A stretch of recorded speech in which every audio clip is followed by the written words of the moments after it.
PNR with Adam R.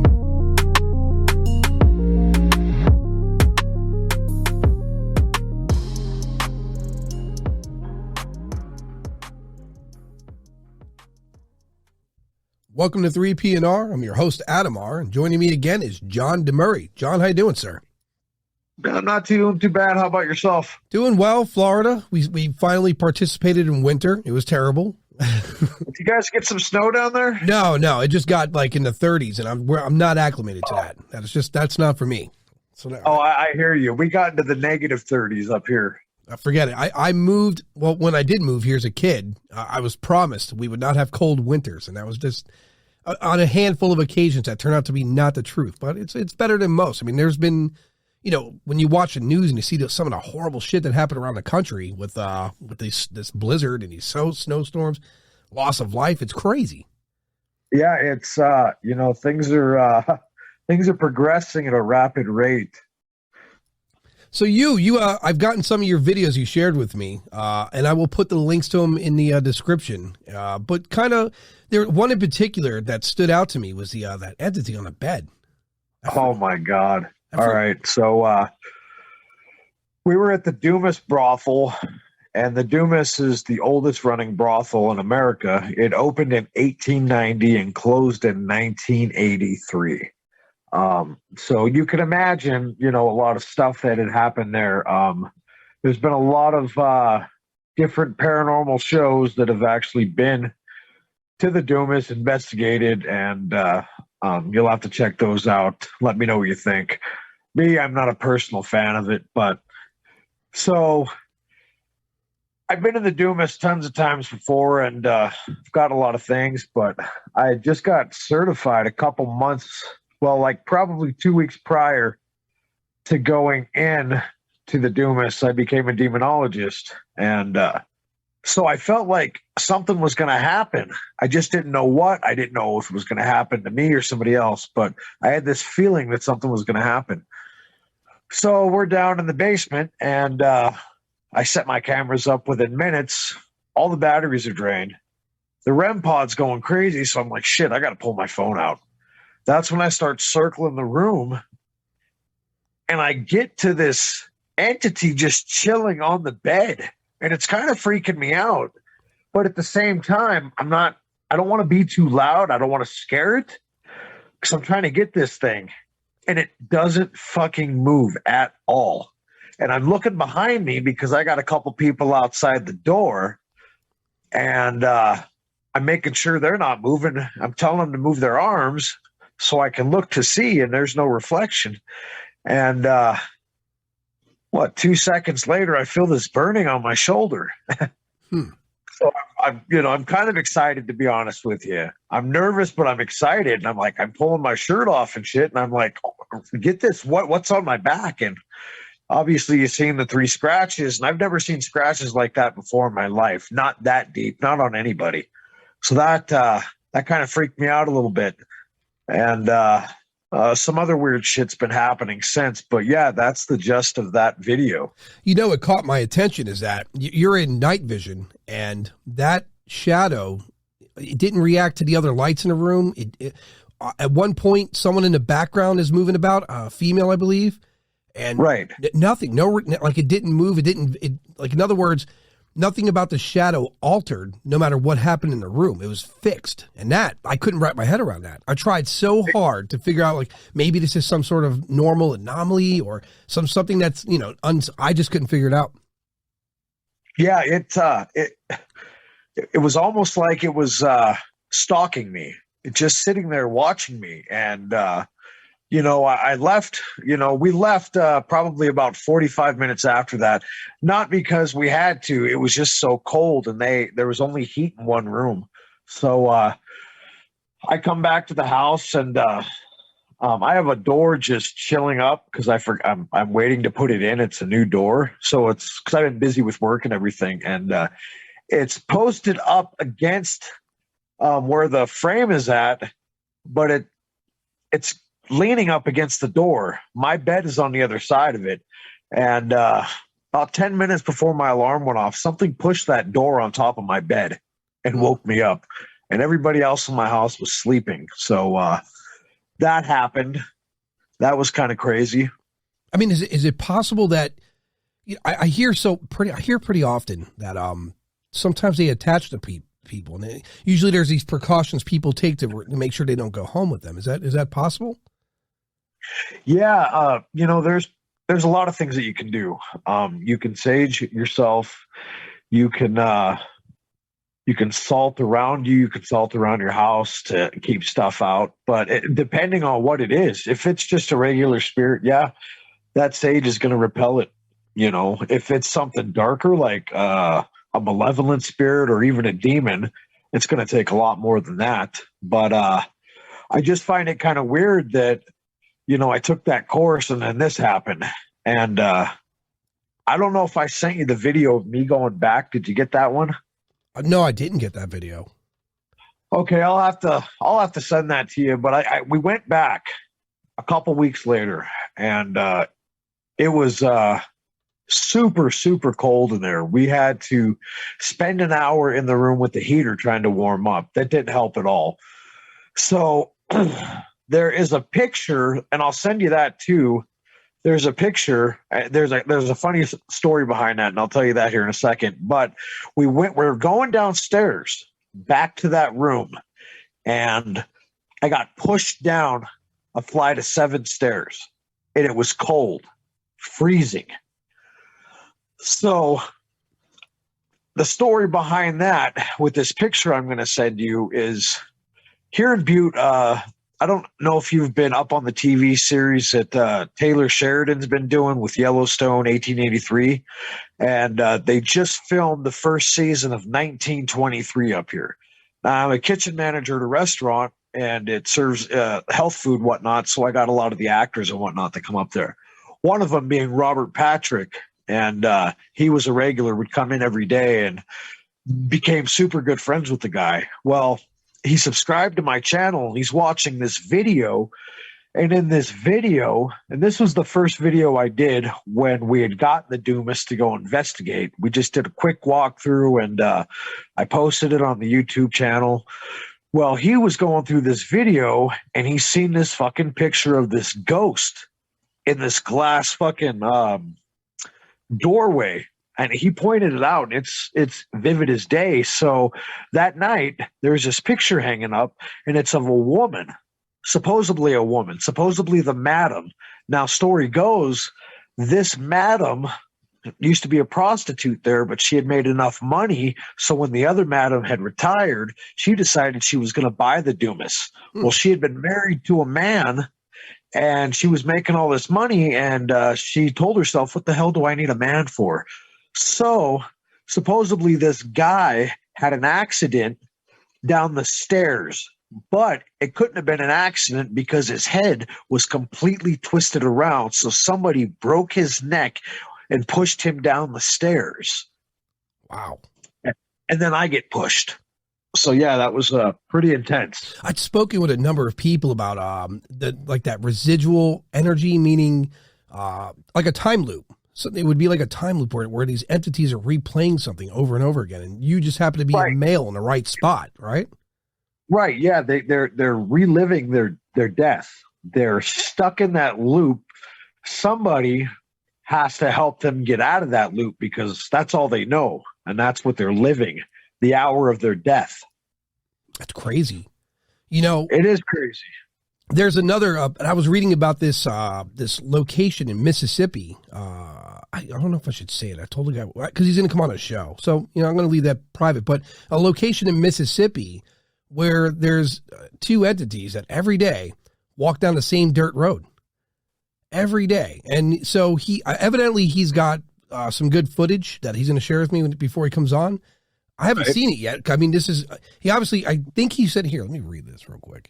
He filmed this in November, just this past, like last month.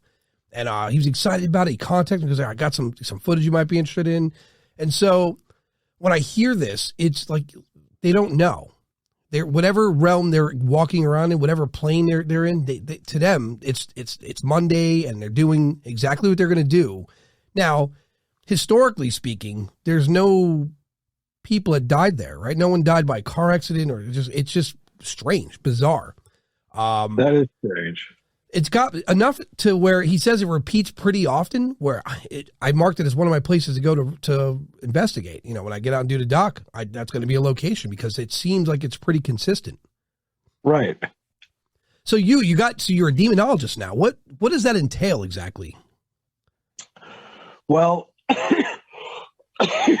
so probably about when I decided to take this course, which it took me 6 months to do it, I decided, well, being a paranormal investigator is great, but we have a lot of those out there already, and a lot of them are presenting some great evidence. But I had to ask myself, who is that really helping when I go and investigate these older places? Now, if I get a call to where somebody tells me I've got some really bad shit going on here, I mean, crosses are being moved upside down, there's some growling, scratches, and I tell them, well, whoa, I can't do that. That's above my pay grade, then I shouldn't be in that field. So I decided I got to take this a step further. Because I want to go and I want to help people that really, really need it. People that are so afraid to tell anybody because they might think that they're crazy, but they've got legitimate shit going on. So I decided, okay, no matter what, I'm going to learn about this and I'm going to go after that. So I've kind of made it my own personal mission. And in my eyes, I think that's kind of what happened to me at the Dumas is me speaking that into existence. A lot of those demonic entities, they heard that and they don't want that. They don't want people going out there trying to get rid of them, because in my eyes, if something's created, something can be destroyed, right? Sure. Yeah. I mean, there's balance in everything. So absolutely. And I really believe that the biggest problem right now that we're facing in the world is a demonic problem.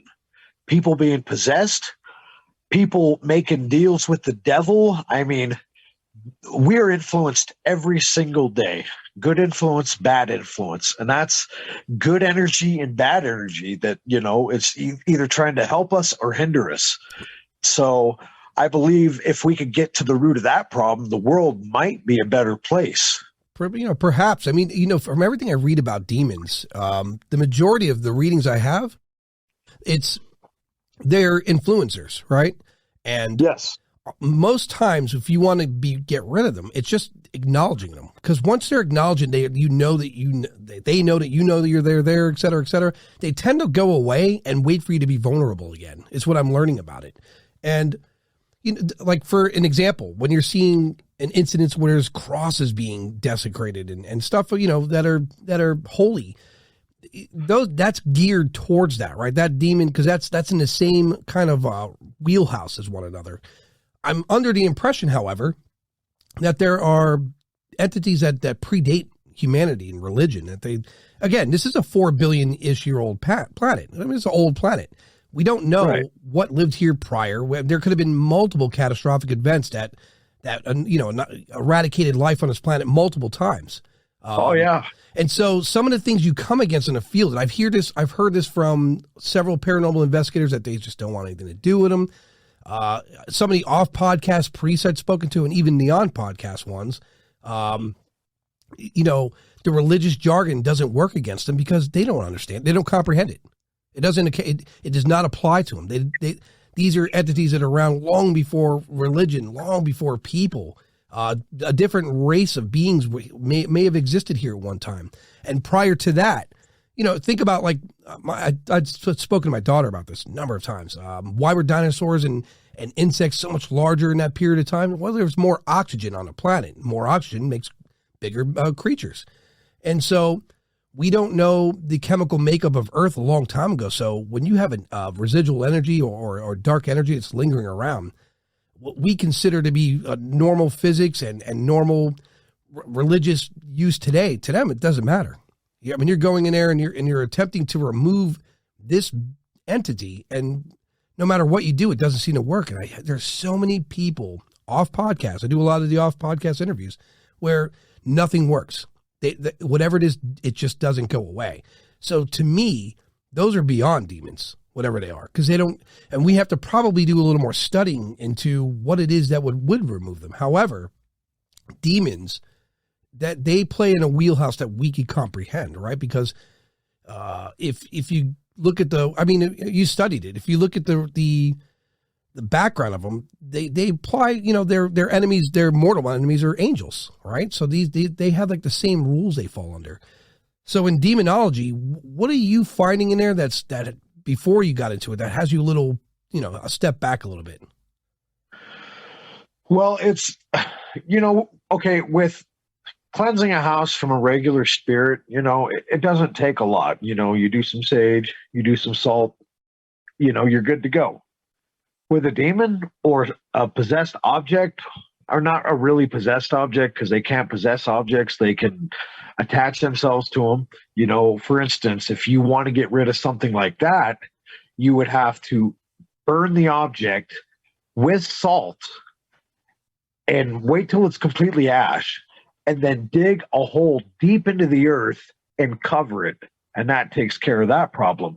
But then you've got demons, you've got, like higher demons that you've got to do an exorcist for. And it's so hard to even be able to do an exorcism because the Catholic Church believes that they're the only ones that can have it locked down, which I don't believe that. I believe that every religion, every race at one time had a way to deal with these things in their own way. God showed them each a different way in their own way. So I don't believe it's just the Catholic Church. So I'm learning a lot, and there's still a lot to learn because, it's dangerous when you deal with something like that, because you take the chance of being possessed or bringing it home. And I have kids, I have daughters, and my daughter loves the paranormal. She's got her own ghost hunting equipment. And I tell her, look, there's some places I just can't take you because it's just way too dangerous. And I don't think a lot of people understand that coming from our aspect of being paranormal investigators. You know what I mean? Yeah. There's a woman I'd spoken to, and what she said made sense to me. Considering what the majority of demonic activity is, at a regular level, like we were saying earlier, they're subtle, right? They want to influence. They don't want to be like, what's that? It's the old term. I've said this a lot. It's the devil's greatest trick was convincing the world he didn't exist, made it easier to infiltrate. And exactly. So with demons, they want to whisper in ears. They want to influence the negatives. And she made it a point. She's like, it's not, you don't really have to be Catholic or any religion. If you become aware of its presence and you assert yourself to remove it, you take its power from it, because it can only really influence you when you're in a weakened state, when you're vulnerable. If you're non-vulnerable to it and you take proper measures, regardless of what jargon you spit at it or what process you use, if you're being assertive, it has to go, because now it recognizes it cannot influence you. You're aware of it. And so for the person that's had one in their life, you have to spend a remainder of your life being very aware of your behavior. That's why I always tell people, if you have even in psychology, if you have a disease in psychology or a demon, whatever one it's going to be, so long as you, the individual, are aware of it, right? You recognize the hallmarks, you could take a stand and do something about it. Exactly. I agree with you 100%. That's the message right there. That is the message. What you just said is what people need to start doing, because it's not just demons. Yeah, they have all that influence, but there are people, that are in higher up, and about the shadow government that we live under and all that bullshit, that are working directly with them. But we as a human race, not just America, but the world, we need to stand up and recognize it and fight it and take our world back. Well, the first measure towards that, and this is a reality, the only way we start recognizing it and taking it back is we have to get rid of these barriers, these walls between us, race, religion, politics. We have more reasons to divide, and the internet. As great as the internet was when it came out, it was, information, entertainment. It also spreads fear. It also spreads injustice. It has people becoming tribal. They're going in their own circles, right? And if you speak against them, they're going to argue with you, and it's going to turn into this massive feud that could, in some cases, turn into real violence. And I'm sure in this modern day and age, demons are sitting back saying they're making it easy. I mean, it's almost not even work anymore for them, right? Because they can influence one. Exactly. And then one weakened person that's been influenced gets on the internet and types up a statement to attack another person, and then that person defends himself. And before you know, you have groups of people in virtual war, which could incite real violence. The demons got it easy now. Their job's easy. I agree. I absolutely agree. And in that note, people need to, I'm sure you've heard this term, the awakening. Have you heard about the awakening? I've read about it.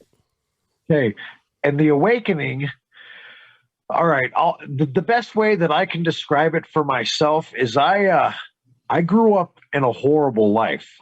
A horrible life. I mean, sexual abuse, physical abuse, murder, suicide, parents died in front of me, prison, stuff like that. And there are times in my life where I should have been dead. Plenty of them. But I also grew up knowing that something wasn't right. I never fit in with anybody, not a sect, a group of people. I knew that something wasn't right. And it was about 18 months ago, I went and seen this psychic because I kept having these reoccurring dreams. And I had talked to 2 psychics previous to that, and I did a past life regression, and it was pretty crazy. And it was confirmed what happened in my past life regression with all of these psychics. So the last one I went to is a local psychic here in Butte, and her name is Stephanie Cox. And she puts me in this trance and everything, and starts asking me these questions, and I get out of this trance, and then she's like, well, congratulations, your third eye is now open. I said, what? I wasn't expecting that. I mean, I think that was something that you should have had done with consent, maybe. I don't know. Right. But, a week into it, nothing was happening. I've always been kind of sensitive to things, but it felt like my sensitivity was amped up to 100%. I was seeing things. I was hearing things. I was telling people things that I shouldn't have known. For instance, I was at work one day, and there was a psychic there who was talking to a customer. The only reason I knew she was a psychic is because the waitress had told me. She knows I'm into that kind of stuff. So I walk out there. I look at them. I see one lady at the table and the other lady coming back because I'm walking back to the kitchen. I said, oh, are you the psychic? She says, oh, no, I'm just talking to this lady over here. I just had some questions, about signs and stuff that you should watch for. And I said, well, I'm a paranormal investigator and I can help you with that. So I sit down at the table with these 2 ladies and I said, now imagine yourself driving down a road. You're looking at a big building and there's a platform on there that's written, and it says something about your brother's sister's husband, dead wife, or something like that. And their jaws just dropped. And I said, did I say something wrong? Well, it turned out this lady was asking the psychic questions about her brother's sister's. I forget how it was, and the psychic's like, just keep going with that. And so it was just kind of weird to me. I was able to touch places that are haunted and feel this energy and kind of describe what I'm seeing, stuff I've never done before. So it was just really, really strange to me. And then I started having all these other experiences, obviously, with the videos I sent you and whatnot. It's a double-edged sword, right? Yes, because, it is. Yeah, I've read this many of times. I've even heard it. There's a woman down in South Florida she won't come on a podcast, but as far as I know, she's one of the more accurate psychics regarding speaking to past loved ones that are, and not just like, in other words, if you go there and you want to talk to grandma, she's been gone 30 years, but grandma died pretty naturally. She had enough time to get greeted by whomever it is that greets you to go to the other side. You're not getting her. She said it plain face. She's like, if she's long gone and she's been accepted, she's gone. There's nothing I can do for that. But for souls or for individuals that are still here in what she calls the between space, she could communicate with them and maybe give them closure, have them move on, et cetera, et cetera. So what ends up happening is it becomes a burden, right? And it's not even like at some point she doesn't even want to do it anymore, but she has to because the constant harassment in her head. Tell my daughters, tell my son that, tell them it's all day, all night. So she doesn't charge money. She doesn't advertise. She has people come to her. It's the only way she could have peace at night. She can only go to sleep at night unless she gets as many out as possible. So they leave her alone in her downtime. And she says, her exact words were, it's overwhelming and it's a burden. It's not, there's no pride in what I do. I'm not happy about, guiding these souls to a better place or even giving enlightenment or a sense of help to living family. It's just so much that she can't stand it anymore. And I caught her name through a chain. It took me a while because I was trying to track down psychics for the show. Right. And when I came across her name, it came in high demand from some pretty sophisticated people. And then even when I contacted her, she told me, she says, I'm not going to be on the show. I even offered money to have her do a reading. She's like, your relatives are gone, probably accepted, gone. She says, but trust me, there are things you don't want to know. And I was like, okay. Right. I mean, I accepted that. I mean, what was I going to say to that? So I could hear in her voice, it's definitely a double-edged sword. It's a great gift for some.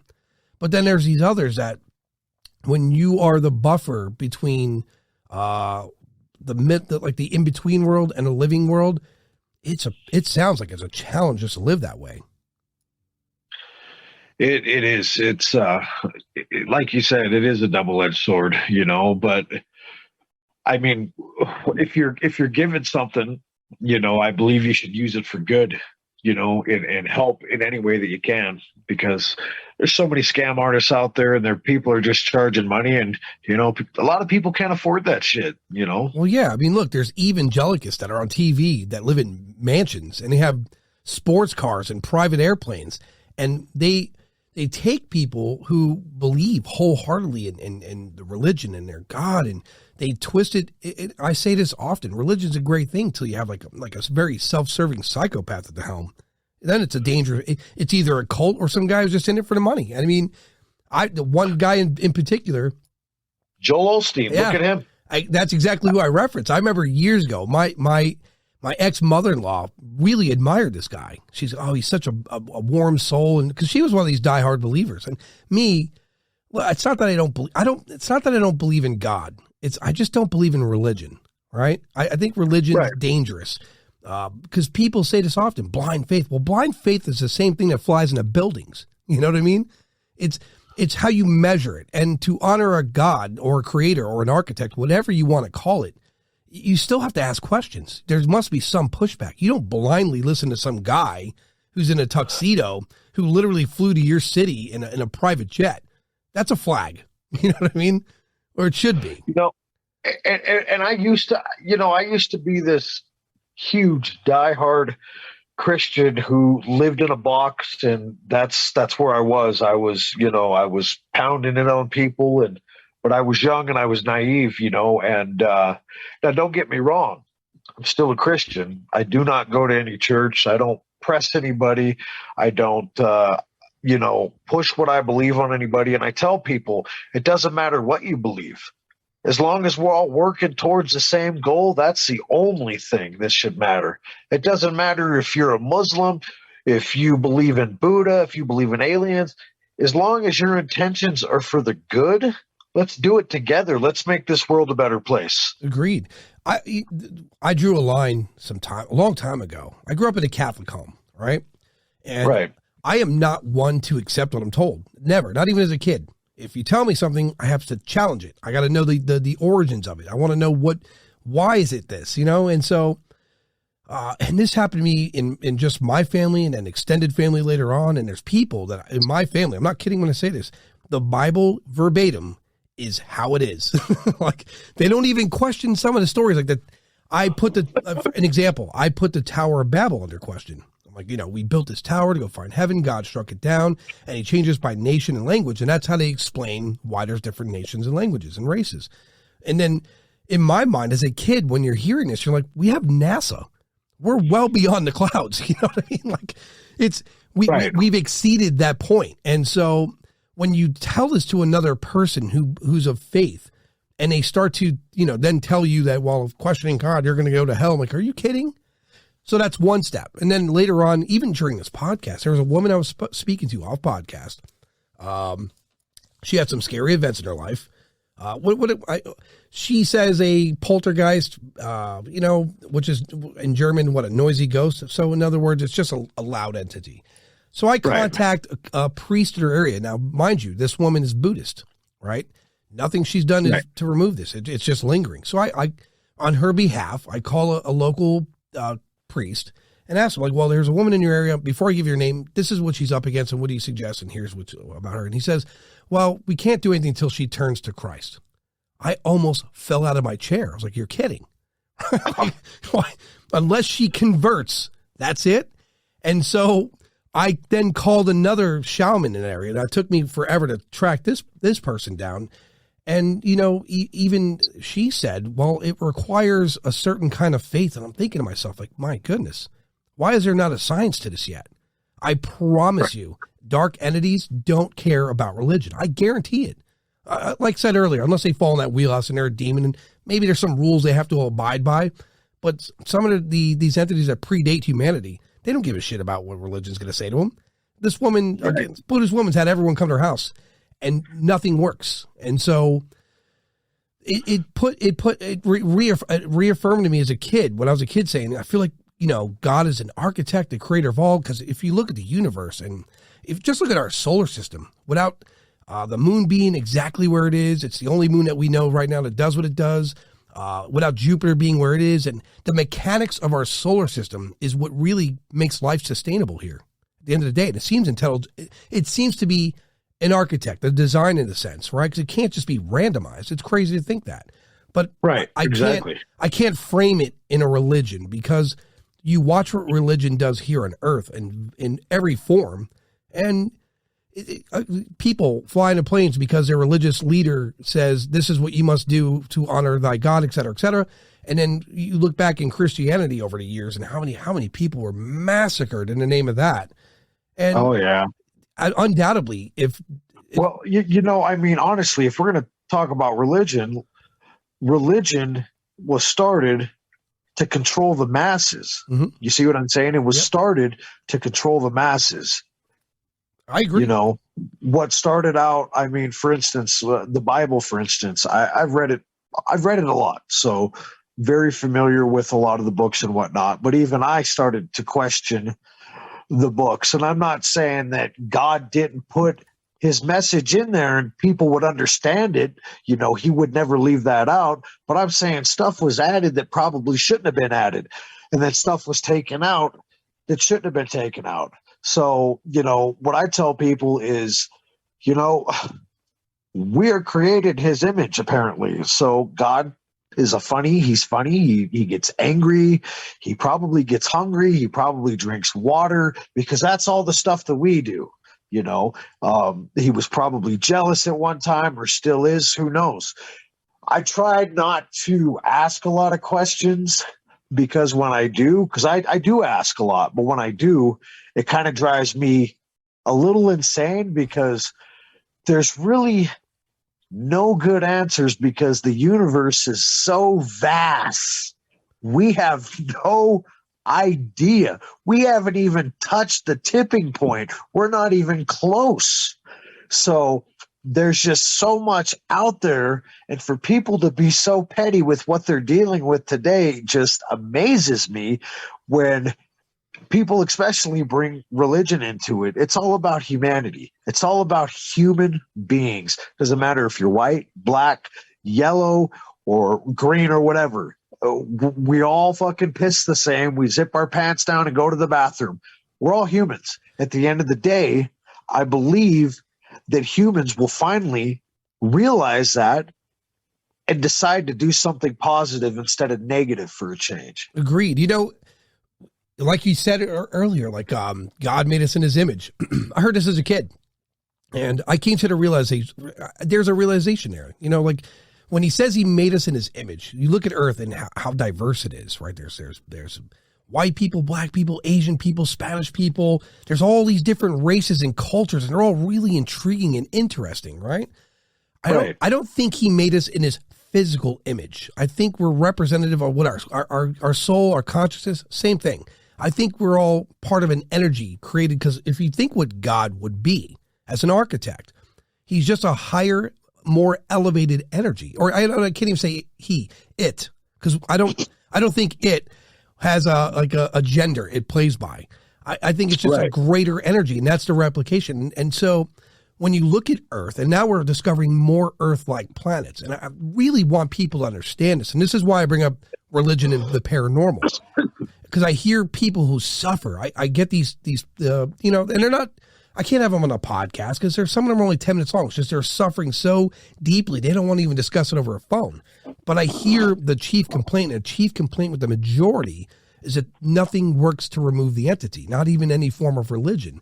So I had to sit back and think about this. Why is this not working? Why is there no exorcist that could work this out? Why is there no other religious figurehead that could go there and just do something about this particular case? And it's one case of many cases.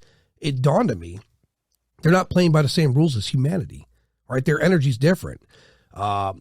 Eventually, we're going to discover that there are other Earth-like planets, and they're either equivalent to us, or they might be in their Bronze Age, or they might be in their Stone Age.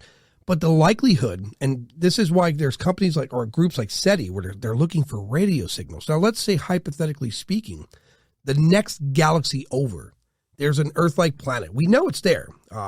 We only know because we measured a sun, and we saw a little shading in it that went around the sun. We know now there's a planet there, but it's right in the right zone to be in a habitable planet. We can't see it physically, so we don't know exactly what it looks like. We're just guesstimating by whatever the gases are around it.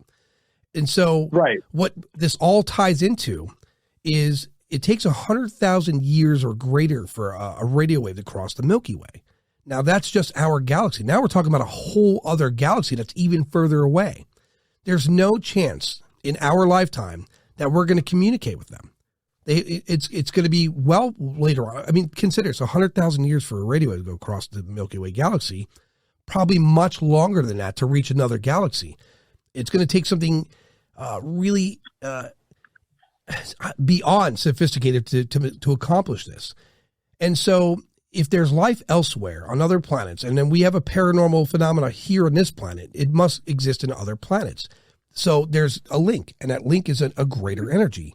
So some of the energies that are here that exist in our plane, we can't comprehend anything about them because we don't know enough about the history of this planet to even say what they are. We're going to run. I do believe that there are what's the word? A multiverse where there's different Earths. Now, you've heard of the Mandela effect, right? Yeah, I'm familiar with it.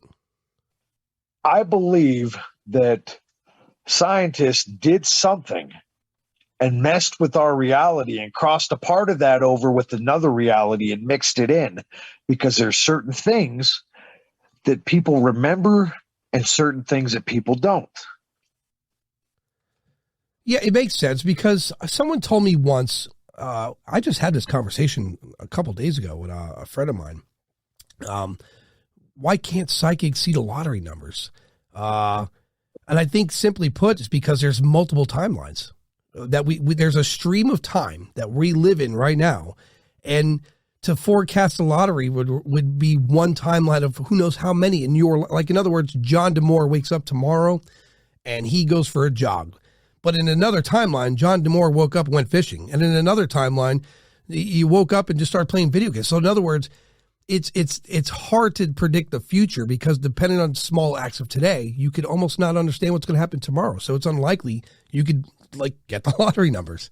So the Mandela effect, that's intriguing, because there are people that believe that they remember something, but here's a prime example of that. There's a song from the 90s as a kid I heard, and I was dead certain that it came out in 1995 around June. And then when I did some research into it, I found out it came out in 93, and I was like, there's no way, because I remember who I was dating. I remember where I was. but I remember it coming out in 95, but it evidently came out in 93. And see, that's weird. I struggled with that for I don't know how long, and I still don't have a proper answer on it, but that's something in my computer, my brain, that's not recreating that data correctly. Or is it the Mandela effect? Who knows? But it is intriguing. Here's one for you. And this was actually, this was in the late 80s. I think it was 88 or 89. It was when they had come out with, trying to think if it was Nightmare on Elm Street 3 or Nightmare on Elm Street 2. But I remember DJ Jazzy Jeff and the Fresh Prince doing a video called Nightmare on My Street. Yes. Robert Englund playing Freddy Krueger. Do you remember that? I do remember that video. I was a real now, kid when that came out. Like I was like, yes. Now, when you get off with me, I want you to search that video because it never happened. What? Yeah, I swear to God, I've done so much research into that. Now, there is a video out there with a guy, but it's not fucking Freddy Krueger. It's some dude who's got like fucking butcher knives on his hand, not regular Freddy Krueger knives, looks nothing like him. Nothing like him. And I dug deeper and it said that Robert Englund was going to sue DJ Jazzy Jeff for something like that for some video. But I remember that video. I remember it word for word. Word for word. Yeah, I'm looking it up now. It's not the video I recall. Hey, now look at the dude. Do they got a picture of him? They do, but it looks like someone see, that's the tough thing with YouTube. I'm not sure if this was created afterward. Because no, even I Googled. That's where I started. I started Googling in that video. I saw what in this video, what appears to be it's because even Freddy Krueger was rapping in that video. Now it's not Robert Englund, definitely. No. But I recall seeing Jeff. Yes. Yeah, so you're right. There is something there because I remember seeing some image with Will Smith and Freddie. Yes. I remember that. Yes, and then Freddie had a verse in there. How did it go? The souls of your friends you and I claim. You've got the body, and I've got the brains. Because it was from Freddie's Revenge. That's right. Yeah. Where is it? So it's stuff like that. And that goes back into the awakening as well, because a lot of us that we're remembering stuff. That's bizarre because I now have to track in my mind because I remember being a little kid, and now maybe we're remembering a promotion of some sort that involved the two of them. No. I remember watching this shit on MTV. It's tripping me out now because I do remember the rap. I just heard the rap part with what I remember being, as you're saying is, remember it being Freddy Krueger. I do remember that. But now it's this other thing that's clearly not. So where did I get that image from? There's another verse in there in the beginning where it's where he's taken you remember when they go to the theater, him and Jazzy Jeff and the two girls? Right. And throughout the verse, he's telling Freddie, "Hey, yo, Fred, I think you got this all wrong. I ain't partners with nobody who's with nails that long. Look, I'll be honest, man, this team won't work. The girls won't be yours because your face is all burnt." Yeah, so here's the thing. Maybe, I don't know, because this has happened to me in my life and I've examined it and realized it. I remember hearing that as a little kid on the radio. I know what Freddie looks like because it was very popular then. I know what Will Smith at that time looks like because I remember seeing a lot of his other stuff. Maybe we listened to that song because I would listen to music as a kid in the room, like really low. My parents were asleep because that was one of the few ways I get to listen to whatever I want. Maybe I constructed that video in my head, and that's why I remember it that way. That could be one factor, but however... But here's the thing. Now, if you listen to that video, you'll get them singing almost the exact same verses, except for Freddie's not rapping, and he doesn't call him Fred. Yeah. So just crazy stuff. That's like Sinbad. I remember Sinbad being a genie in some movie. Yeah, there it is. And it turned out, and I don't know, but I'm not the only one. Like, there's millions of people that thought this. And then you look it up and it's not. And well, no, he even went on the air and he was getting pissed at people saying, "Hey man, I've seen this movie with you in it." And he's saying, "You're on crack. I've never been in a movie like that. You need to go to rehab." Or, I'm just like really pissed off at these guys, but I remember it. That's bizarre. Like, it's so strange how our memory works. If you think about what it is, if for us to have a memory, the data is in your brain. It's in your computer. You have the data. Now, to recall that memory, your brain is now trying to reconstruct it the best it can visually. With the data and the image in your mind may not link up correctly because it's trying to recount it. It's really a strange thing, man. It really is. Well, here's one for you. Here's two of them for you, actually. You ever watch The Empire Strikes Back? Yeah. There's the most famous saying in that movie was when Luke and Darth Vader were fighting. Darth Vader cuts his hand off and starts telling him, "Hey, Obi-Wan didn't tell you the truth." Long story short, he says, "Luke, I am your father." You remember that? Yeah, I do remember that, but I feel like Tommy Boy even did a skit on the movie with it. Now, I want you to watch that movie because he never said it. He never said it. I remember him saying, "I am your father," and Luke saying, "That's impossible." Right. He says, "Luke, I am your father." Right. And then Luke says, "That's impossible." He doesn't say his name. Or there's of course, there's the Monopoly guy with the monocle. If you look at a Monopoly board, he never had a monocle. I've always remembered him having a monocle. I figured out why that is, by the way. Why? Because when we were in the era of commercials when I was a kid, and when most people saw these commercials a long time ago, there was the Planters peanut commercial had a gimmick with Monopoly, and we kind of crossed the two. I think someone brought that to my attention because I spoke about this like a few years ago at a group of friends, and I was like, "Yeah, I do remember the monocle." He goes, "No, it's because there was a promotional thing during Christmas, and in that same promotion, it had the Mr. Peanut, the Monopoly guy, and the California raisins." I was like, and then when you think back, like, holy shit, I do remember those commercials, and we somehow mixed the two somehow. But you're right. Whenever I thought about Monopoly, I did imagine a monocle for whatever reason, and that's because of some depiction that we were given as kids. It's bizarre, but there's a couple of other things out there. Like a good example is I remember certain movies because of certain times in my life, and then when you look back at it, they didn't come out then. Like the best example is Groundhog Day. I was under the impression this came out in 1992 for some reason. I don't know why. Came out in 90, right? No, it came out in 93. Oh, geez. Yeah, it came out in 1993, and I think it was February of 93. I'm not sure of that. Maybe it is because it links up with the Groundhog thing.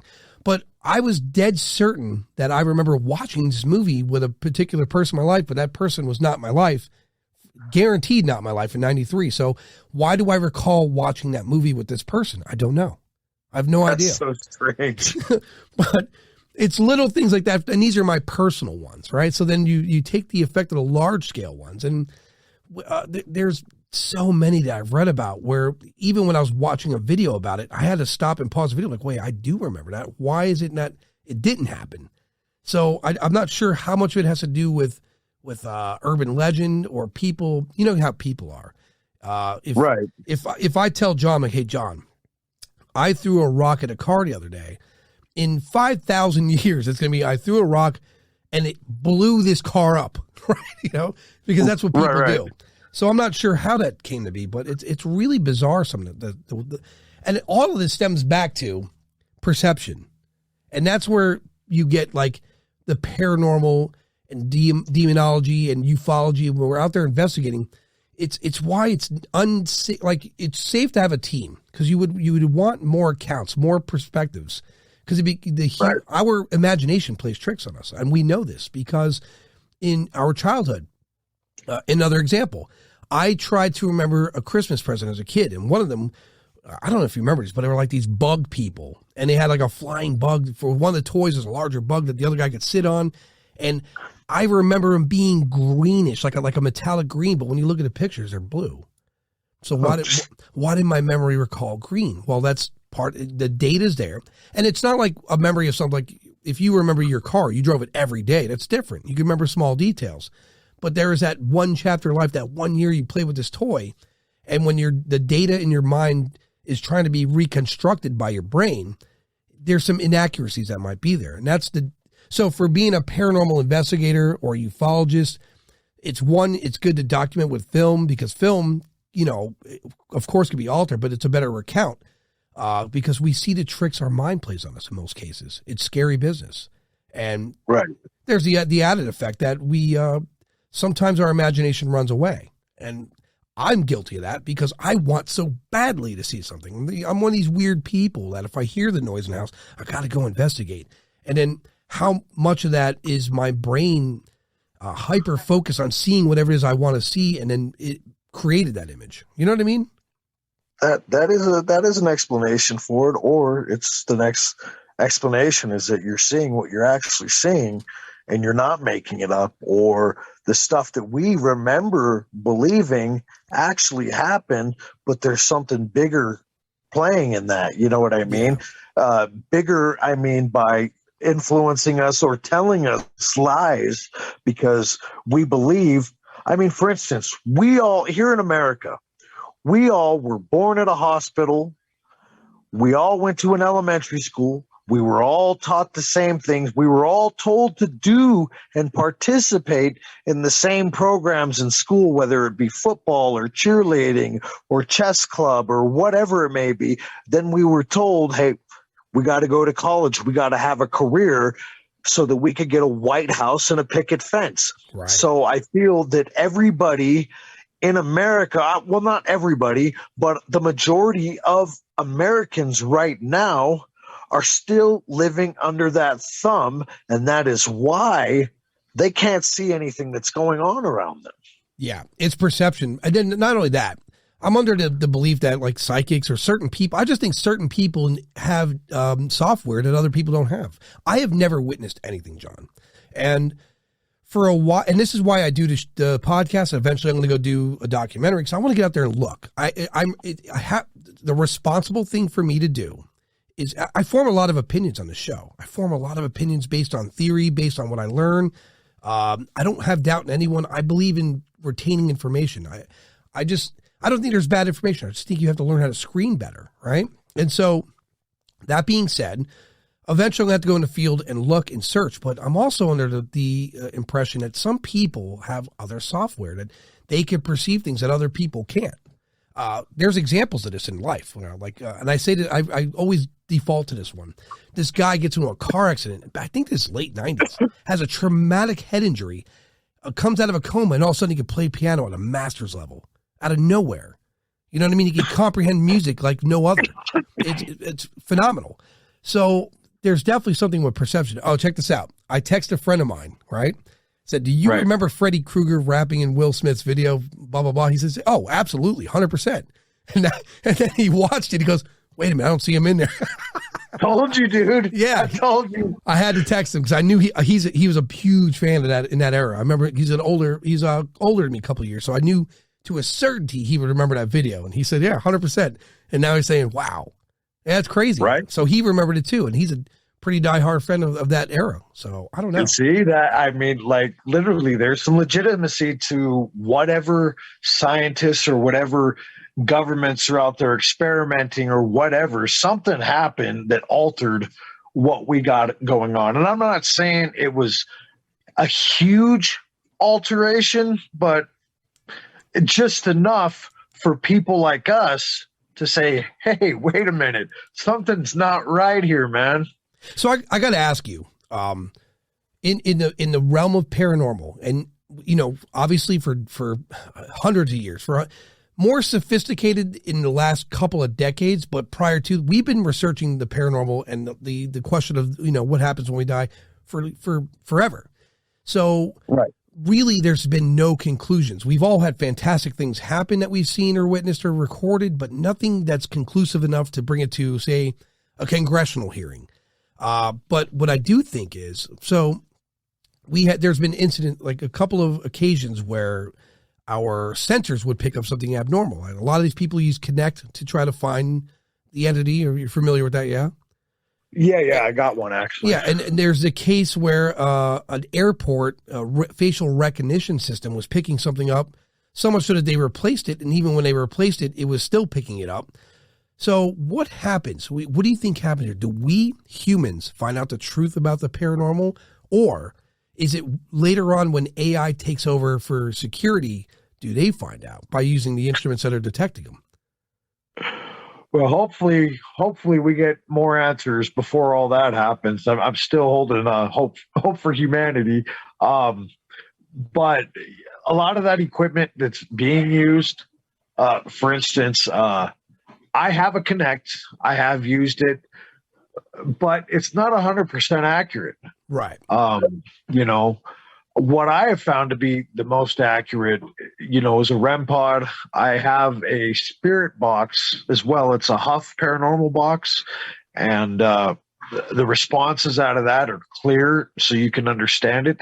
I've watched paranormal shows where they're doing an EVP, and this is what you hear. What's your name? Yeah. And then you hear, blah, blah, blah, blah. Right. He said his name was Frank. Did you hear that? Blah, blah, blah. It's like, are you serious? So I started watching more of these paranormal shows and doing a little research on them. And 90, if not all of them, are fake. Yeah. 90%, if not all of them, are fake. And I'm not saying that sometimes they don't catch things, but they're on a window of a timeline. So, if they're not getting anything, they're going to send somebody out to knock on a window or something and say, "Oh my God, did you hear that?" Right. Stuff like that. They have soundboards that make noises for them, and it's frustrating because guys that are out there really trying to present that evidence to show people that, hey, there is an afterlife, there's something more to this. When people find out that the shows that they're watching are completely and utterly fake, it's going to break their fucking hearts. Yeah, so here's the reality. You could bet your bottom dollar if it's on a national television show, there's some bullshit there. I'll tell you why. There was a show I watched, I loved it. I thought it to be real. It inspired me. I almost wanted to go out and do it myself. It was called Storage Wars. I used to watch that show. I'm like, wow, they're fine. They're making money by buying these things at low prices and stuff. So you thought it was fantastic. Till later, right. One of the cast left the show for whatever reason and came clean. Like, yeah, they're planting good shit in there. It's not coincidence that they're finding these things. And so when you hear that they're going to that level for entertainment purposes for a show that should be pretty organic, right? Now imagine something that there's really no worldwide evidence for. Of course they're going to spice it up.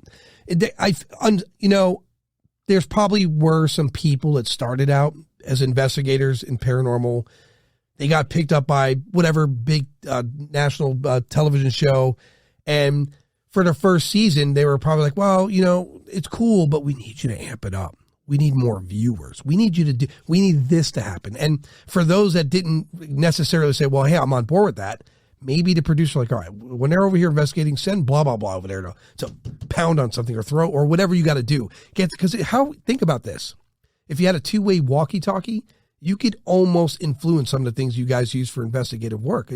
This is why investigators go out at night and they go out in a small team because they want to mitigate or negate the ability to have like a false reading or have unnatural ambient sounds or something to affect the lighting. They want to, reduce the ability to have a bad reading. Where in the TV show, you have the cameraman, you have the on-site people to help out with directors and producers. And I know to a certainty, because I saw it in one show, they have a medical team on hand. So now you have all this nonsense with people's phones and radio waves that are interfering with things. So, there could be false readings and it's unfortunate. It's a business. People got to realize if you're watching paranormal investigative stuff on TV, that's a business. And if business isn't good, they're going to do something to spice the ratings, period. Yeah, it's sad though. It's sad because the moral code has just been broken. When it comes to that, people are always going to need food. They're always going to need clothing, and they're always going to want to know if there's an afterlife. Yeah, that is something you can take to the bank. People are always going to want to know. It thrills them. It scares them. Don't get me wrong. It scares them, but it also thrills them. Yeah. I mean, this is why I do the podcast. I'm questioning my mortality. Is there an afterlife? Right. I'm questioning my mortality as, are we alone in the universe? I'm questioning my mortality of even just when it comes to religion. People think I'm bashing religion. I think religion's got a good message, but it also has a lot of confusing horseshit involved with it as well. Absolutely. It's tough to discern the difference between, a figurehead who knows everything versus a figurehead who's just really self-serving. It's a weird line to walk. And so for me, I have to question everything because it makes it easier for me to sleep at night rather than just, I'm not one person to be like, well, this is the way it is and I accept it. I can't do that. Not even in video games. Like, listen, John, when I play, there's a video game I was playing some time ago, Breakpoint, Ghost Recon. And you can see in the distance there are these islands that you're not supposed to get to, but I got to go there, right? And they have these barriers. I'm just like that with Fortnite. Yeah, I got to go where you shouldn't be able to go. I can't help it. I have to go well outside the map. And so that speaks to who I am as a person in life. Like I can't wake up, go outside and say, well, this is a nice neighborhood. What's over there? Who cares? I like my neighborhood. I explore. I go for crazy walks. I see things I shouldn't see. Or I see things I want to see. I just can't stay within the barrier. And unfortunately, religion, in my whole life, whenever you ask big questions, it usually gets shut down with that whole, well, God is all-knowing. That doesn't help me. I asked a question about what happens when we die. And you go to heaven based upon what you've done here. What? At the end of the day, I'm pretty, okay with the idea that there's a source for our energy. And we either go back to the source or we're recycled here. I'm okay with either of those, but I cannot hear nonsensical answers about, fall into this parameter or play by this rule or, I got tattoos. I've been told I'm going to go to hell for that. Like, okay. It's a bizarre way to live.